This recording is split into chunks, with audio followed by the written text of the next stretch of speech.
Why do we need to manage our resources?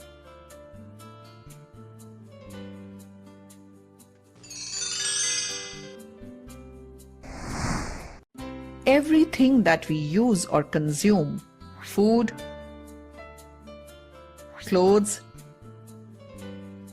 vehicles, tools, petrol, furniture, medicines, books, toys and the infrastructure of electricity, roads, bridges, and buildings are obtained from resources on this earth. The only thing one gets from outside is the sun's energy, and even this is converted by the biotic components of the environment and by physical and chemical-based processes on the earth before one makes use of it. The natural resources are not unlimited, and with the increase in population, their demand has increased a lot. The management of natural resources requires a long-term perspective so that they can last for the generations to come and will not merely be exploited for short-term gains. This management should also ensure equal distribution of resources so that all, not handful of rich and powerful people, should get benefited from the development of these resources. Another factor to be considered while we exploit these natural resources is the damage we cause to the environment while the resources are either extracted or used. Forests and wildlife.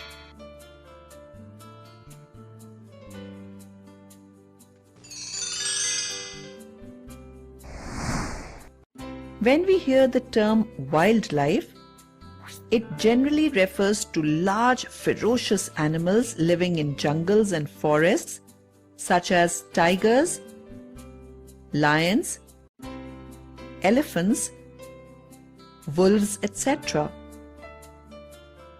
But in fact, wildlife implies to any living organism in its natural habitat, which includes all plants, animals, and microorganisms, except cultivated plants and domesticated animals. From ecological viewpoint, wildlife is a renewable resource. The conservation of wildlife is required for the following benefits. The wildlife helps us in maintaining the balance of nature. Once this equilibrium is disturbed, it leads to many problems. The destruction of carnivores or insectivores often leads to the increase of herbivores, which in turn affect the forest vegetation or crops. The wildlife can be used commercially to earn more and more money. It can increase our earnings of foreign exchange by tourism. The wildlife of India is our cultural asset and has deep-rooted effect on Indian art, sculpture, literature, and religion. For the judicious use of resources, the scientists from nearly 100 countries of the world have formulated some conservation strategies. Few of the steps proposed to save the existing species of the wildlife are given below. The feeding, breeding, and resting areas of species should be safeguarded. Several measures have been prescribed for the conservation of the forests. They are as follows.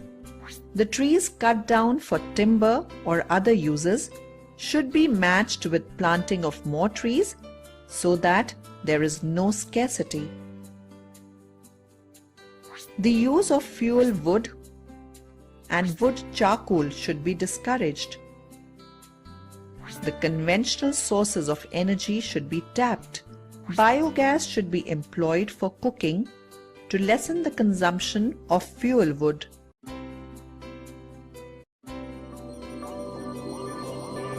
Water for all.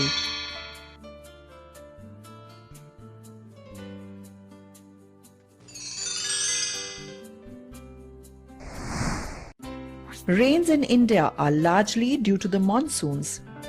This means that most of the rain falls in a few months of the year. Despite nature's monsoon bounty, failure to sustain water availability underground has resulted largely from the loss of vegetation cover, diversion for high water demanding crops, and pollution from industrial effluents and urban wastes. Irrigation methods like dams, tanks and canals have been used in various parts of India since ancient times. These were generally local interventions managed by local people and assured that the basic minimum requirements for both agriculture and daily needs were met throughout the year.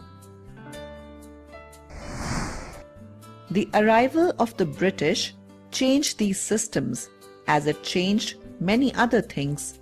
The conception of large-scale projects, large dams and canals traversing large distances were first conceived and implemented by the British.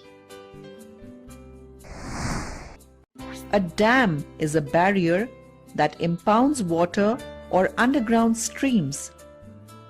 Dams generally serve the primary purpose of retaining water, while other structures such as floodgates are used to manage or prevent water flow into specific land regions.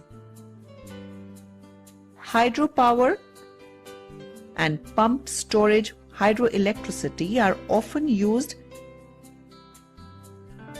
in conjunction with dams to generate electricity. There is no equitable distribution of water in India, which has caused great problem to the countrymen. There has always been scarcity of water in a greater part of the country due to mismanagement of water resources. We may even see states fighting for river water.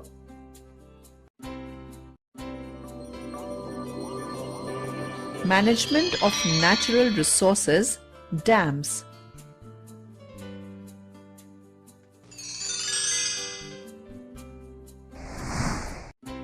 Large dams can ensure the storage of adequate water, not just for irrigation, but also for generating electricity.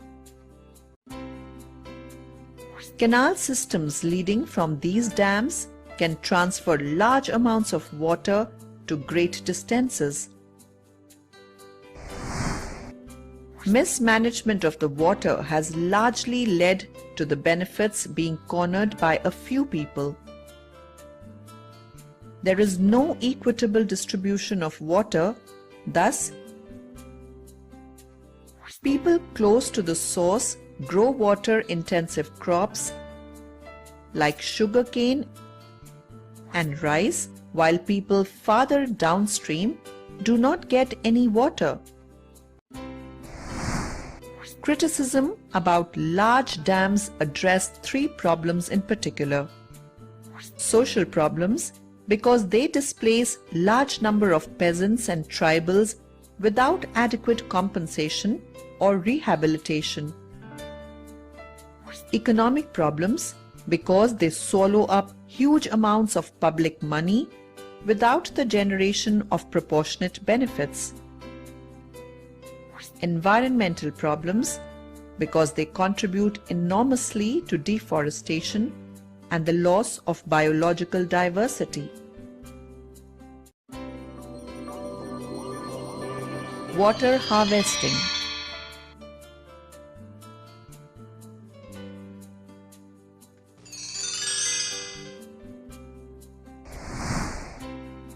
Watershed management emphasizes scientific soil and water conservation in order to increase the biomass production. The aim is to develop primary resources of land and water to produce secondary resources of plants and animals for use in a manner which will not cause ecological imbalance. Watershed management not only increases the production and income of the watershed community, but also mitigates droughts and floods and increases the life of the downstream dam and reservoirs. Various organizations have been working on rejuvenating ancient systems of water harvesting as an alternative to the mega projects like dams. Water harvesting is an age-old concept in India.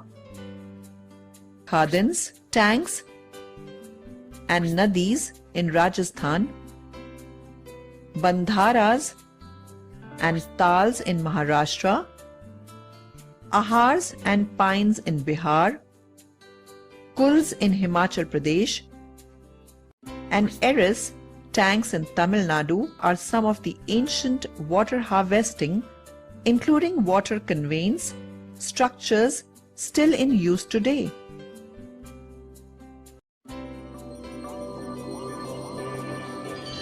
Reduce, recycle and reuse.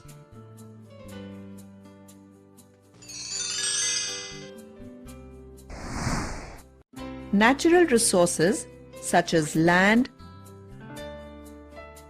water, air, soil, plants, wildlife, coal and petroleum are very important for us. Natural resource management refers to the management of natural resources such as land, water, soil, plants and animals, with a particular focus on how management affects the quality of life for both present and future generations. For saving our environment, we need to follow the 3 basic R's of management of natural resources. This means that you use less. You save electricity by switching off unnecessary lights and fans. You save water by repairing leaky taps. You do not waste food. This is actually even better than recycling because the process of recycling uses some energy. In the reuse strategy, you simply use things again and again.